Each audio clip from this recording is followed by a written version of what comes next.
guys, nakita nyo ba yung edit ko sa uni? Nakakapagod yun. Talsik ano ko dun eh.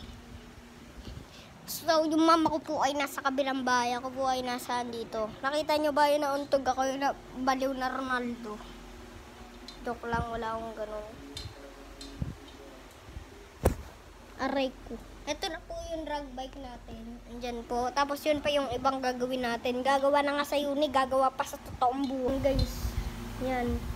Ito, gawa na natin itong trondol natin. Medyo malakas yung bomba nito. Tingnan mo. Medyo malakas.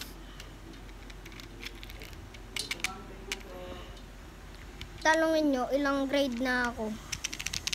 Masasabi ko sa inyo sa part 2 nito. Ano? Konti lang. Tapos ito naman yung nasa Lazada. Binili ko. Ayaw naman umandar nung nasa likod. Ay yung nasa harap. Tapos may crack pa. Tapos ito pang NMAX natin. Kilala nyo to, di ba?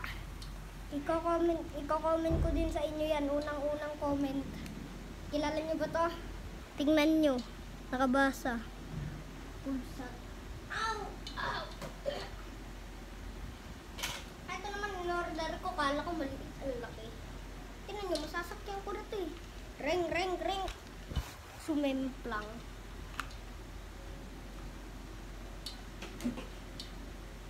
Happy Fiesta po kay Tata Usteng dito.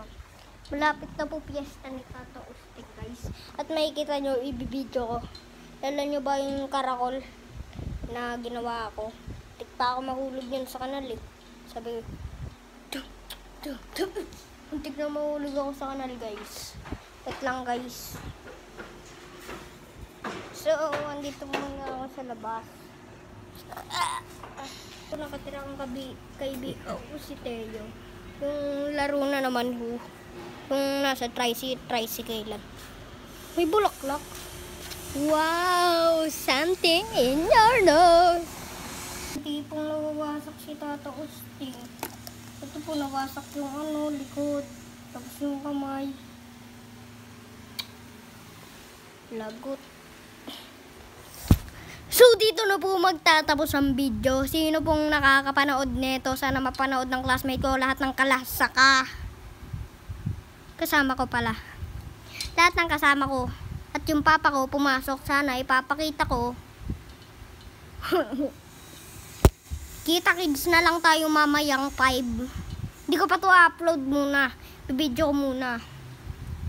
Kung gusto nyo matuto kung paano mag-vlog, ang gagawin nyo, punta kayo sa camera.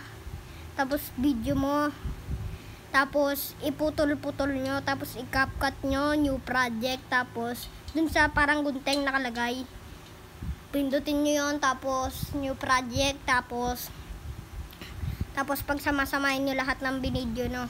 Tapos pindutin mo sort. Wag sort kasi may nakalagay doon sort. Pag mabablog ka sa YouTube, wag sort. Ilipat mo sa video. Nakalagay doon video tsaka sort. Kung gusto nyo mag-vlog, yun ang mapapayo ko sa inyo. Okay? Baka kasi hindi marunong ng iba mag-vlog lang ng sobrang sandali kasi naka-short lang siya. Pag short niya, saglit lang, wala na. Kung gusto nyo mag-vlog, comment nyo lang. Andiyan na sa... Teka. Ipindot nyo na yung bell para manotip kayo kung may bago akong video. Joke lang, hindi ako marunong kung paano mag-notif. Basta i-subscribe nyo ako. Okay. Bye-bye.